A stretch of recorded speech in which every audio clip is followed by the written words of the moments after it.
তিনি ছিলেন একজন অহংকারী রাজা। সে নিজেকে সবার ঊর্ধ্বে মনে করত এবং আল্লাহর আদেশ অমান্য করত।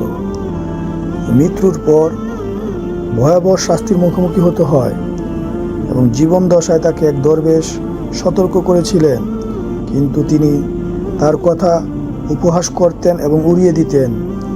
কিন্তু যখন তার মৃত্যু হয় তখন তার কবরের ভিতর আগুনে পরিণত হয় এবং দুই ফেরেশতা তাকে প্রশ্ন করে, আর সে ভয়ে কাঁপতে থাকে এবং তাকে জাহান্নামের আগুনে নিক্ষেপ করা হয় এবং আগুনের পোশাক পরানো হয় এবং বিশাল বিশাল সাপ বিচ্ছু তাকে কামড়াতে থাকে এবং ফুটন্ত গরম পানি তার উপরে ঢালা হয় এবং সে চিৎকার করতে থাকে, আল্লাহর কাছে মাপ চায়, কিন্তু তখন আর তাকে ক্ষমা করার সুযোগ থাকে না।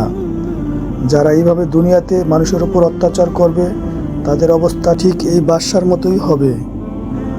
অবশ্যই দুনিয়াতে ভালো কাজ করব এবং আল্লাহর হুকুম মানব। সবাই সুন্দর সুন্দর ভিডিও পেতে পেজটি অবশ্যই ফলো দিয়ে রাখবেন।